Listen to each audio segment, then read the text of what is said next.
drafted too high. Vinny Curry.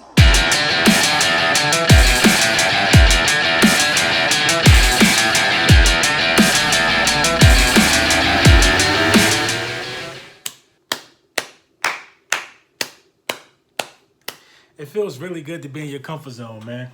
I tell you that. It feels really good to be in your comfort zone. You know when a plan comes together perfectly, you know when the pieces mesh together perfectly, and you know when you get that pot mixed up right and you can see the intangibles coming together. That's what we got again, Eagles Nation. That's what we got again. I said the first 4 games were critical. The first 4 games were detrimental.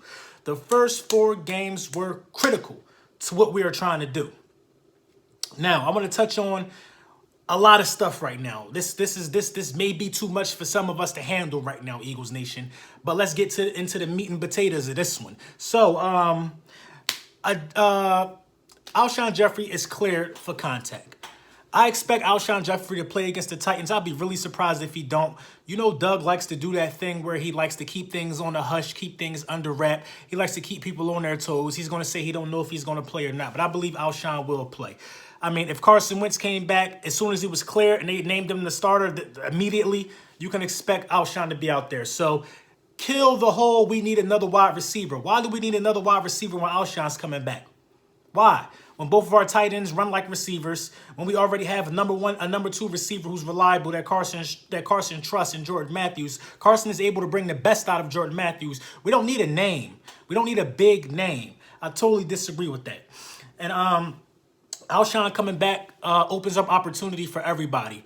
Alshon coming back gets that middle wide open again so Nelson Aguilar can eat. The running backs can eat in the passing lane. Everything is possible now. Everything is possible now. Everything is possible now. The offense will be back to averaging close to 30 points a game.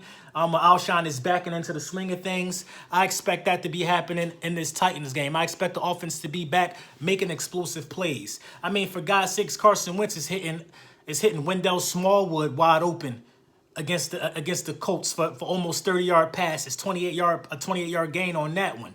I mean, Alshon Jeffrey's just he gives the offense a bigger dimension. He gives the offense a different identity. We have a deep threat with a huge catch radius. We have a big body receiver who could block for runners. Now you combine it with Jordan Matthews, another big body receiver who could block for runners, and there you have it. You got 2 receivers who work well in the passing game.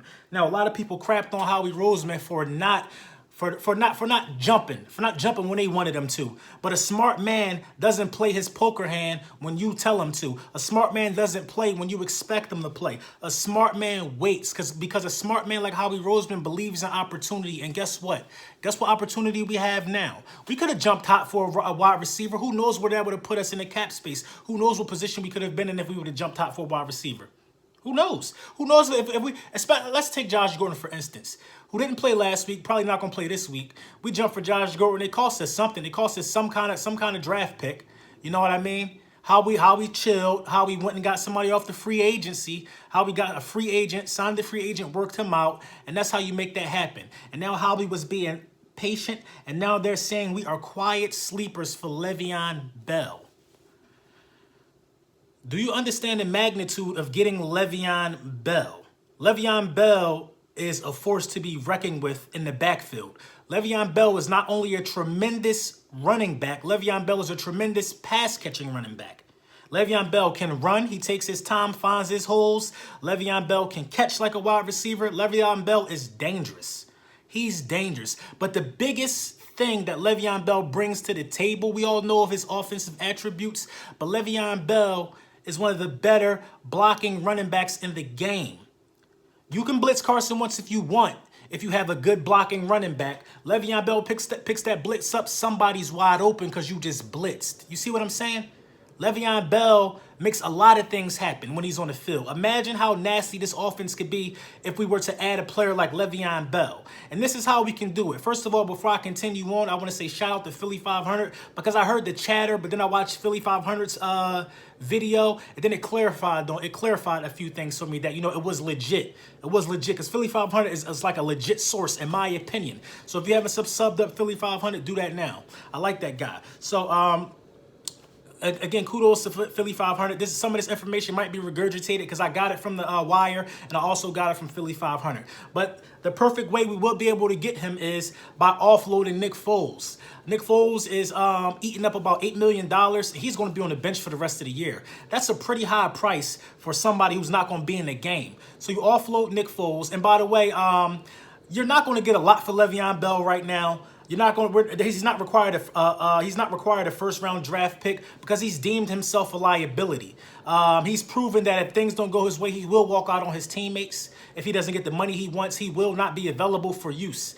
He is all about being compensated for the work he puts on the field. And he puts that work in. So without a doubt, I think he deserves to be paid accordingly. But there's certain ways you go about that so you in the long run you can get more for your buck. It would have just suited him more to ride this last year out in Pittsburgh and then dip and then hit the free agent market. He would have got paid regardless, but he still could have been active. But being as though you're getting a fresh player, a player who's taking care of his body in the offseason, it shouldn't be a big deal. So the Eagles have 2 second-round picks. The most you're going to get right now for Le'Veon Bell, who's deemed himself a locker room liability, a liability in the sense of owners, just a bad product right now in the eyes of a lot of people. The most you're going to get from him is a second or third-round pick. The Eagles have 2 second-round picks. 2 second-round picks. We can offload Nick Foles, get some of that money back, that $8 million, and be able to sign Le'Veon on the spot for an active running back, and still have our 2 second-round picks, and still harbor that pick we're going to get for Nick Foles. So this is a bona fide Howie Roseman move right here. This is a move I think Howie Roseman should make. A lot of people are saying that they don't agree with this move. They think we're in more need of a wide receiver. I totally disagree. I mean, we can have as many big-name wide receivers on the field as we want, but there's only one ball. We need people that's going to fit in our system and do the thing. We weren't in need for no wide receivers from last year when we just had Torrey Smith, when we had Alshon Jeffrey, and when we had Nelson Aguilar and Zach Ertz. We drafted Dallas Goedert. Jordan Matthews could definitely produce in the fashion that Torrey Smith did last year. A lot of people are saying that Torrey Smith did a good job with us last year. I think Torrey Smith was below average. I think he had 36 receptions, 400-something receiving yards, and 2 touchdowns. Mac Hollins did almost exactly half of that production with 75 less snaps. 75 less snaps. Come on, I mean, from a number 2 receiver, 36 receptions, 2 touchdowns, 400 yards. Come on, like I said, Torrey Smith really didn't show up until the playoffs or whatever, but he showed up when it counted. So I'm not going to discredit anything. He was definitely a part of that ring, but I'm saying you can get that type of production from anybody. You can get that type of production from anybody with competent hands. And Torrey Smith dropped a lot of passes last year. Let's not forget that. Please, let's not forget that. Torrey Smith dropped a lot of passes last year, but you take the good and the ugly with that because he did have a season-saving interception tip catch against the Falcons. So he was in the right place at the right time. I mean, he's a good football player, but we could have got that same exact production out of Mac Hollins.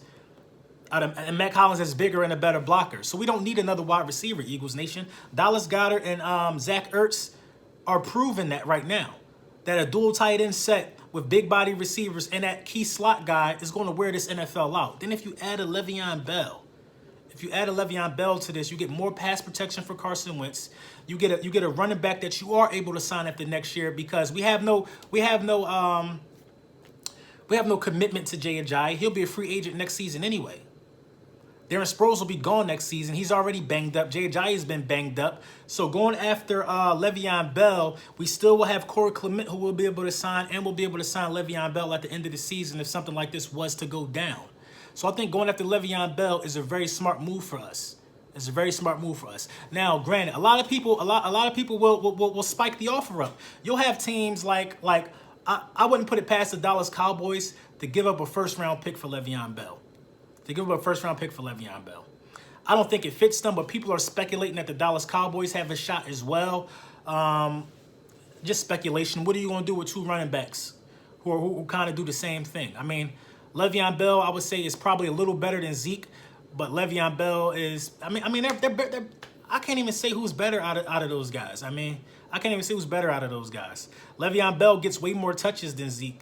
So you really can't say who's better. They both have the key attributes that can help a team win. But I'm sure Le'Veon Bell would want to come somewhere and win a championship. who wouldn't want to play with Carson Wentz? So I think it's a move. I think it's a move you got to make. I think it's a move that Howie is staying in touch with. So don't be surprised if you see Nick Foles go somewhere soon. Don't be surprised if Nick Foles is traded. Just don't be surprised, man, because I think a lot of stuff is bound to happen. San Francisco losing their quarterback. A lot of teams just not having a quarterback like the Tennessee Titans. Don't be surprised. Don't be surprised. Don't be surprised. I believe Nick Foles can help out the Titans. I believe Nick Foles can help out the San Francisco 49ers. I believe Nick Foles can help out a host of teams, the Houston Texans. Nick Foles can even help out the Dallas Cowboys. You know what I'm saying? I mean, don't be surprised if you see pieces move. Like, I don't expect Jameis Winston to move. You know what I mean? But I expect Jameis Winston to not start this season. I mean, that'll be detrimental to the Buccaneers if Jameis Winston starts. If you pull that guy out right now, that guy is hot as fish grease. Bottom line, I think the move is a move that kind of has to be made. I think if we get Le'Veon Bell, that solidifies a ticket to the NFC Championship for the Philadelphia Eagles. There's nothing nobody will be able to do with that running back tandem of Jay Ajayi and Le'Veon Bell. Bringing in Le'Veon Bell will make Jay Ajayi run harder. It'll make Le'Veon Bell run harder, but it will cost us. It will cost us probably just a second-round pick and the money that Nick Foles is getting paid. That's nothing to us. That's nothing to us because Nick Foles wasn't going to be there next year. He wasn't going to be there next year. And I don't think Jay Ajayi was going to be there next year. You know what I mean? I think Josh Adams would have came in there and got something done, but I don't think Jay Ajayi would have been there next year either. Le'Veon Bell, if we get him this year, Le'Veon Bell can secure himself a nice 4-year deal worth some money. You know what I mean? So I think it's a move we got to make. It's a move we got to make because the window is now. The window is now. I believe that you only get. I believe the great quarterbacks get a few windows. So this wouldn't be the last window under the Carson Wentz, Doug Peterson era, but right now our window is still open. So getting Le'Veon Bell instead of going for a big name receiver, like we don't need a big name receiver. When you have a quarterback like Carson Wentz, think about it like this. Everybody thought that all of the Green Bay Packers receivers were big name receivers. That's what everybody was thinking. These guys are big name receivers. They can go anywhere else and they won't be as successful. Aaron Rodgers is the machine. Aaron Rodgers throws these guys open. Aaron Rodgers is smart enough to learn tendencies and to know where to place the ball for certain guys so they can succeed. And that's what Carson Wentz does. That's exactly what Carson Wentz does. You got receivers that help quarterbacks. You got quarterbacks that help receivers. Elite quarterbacks help receivers. We can get anybody who has competent hands and can understand a playbook to come play for the Philadelphia Eagles, and they will succeed. They will get the chance to thrive. You know what I mean? So the Le'Veon Bell thing, I think that's good news. Once again, shout out to Philly for how they... Hold on. Did I say I was back at you with the back at you and I am the best reporting on the Eagles? At 9:30, I may go live again. It's an 80% chance, but we got a lot to talk about this week. We're gonna dig more into these Tennessee Titans and why I believe that we have a 99.9% chance of winning that game. It's a lot to talk about this week. This is a busy week in the NFL. A busy week in the NFL. This will be, I think we're going to start stringing some wins together after we beat these Titans. Let's start connecting the dots now. Let's start connecting the dots. Good to see we're in the running for Le'Veon. Let's get it cracking.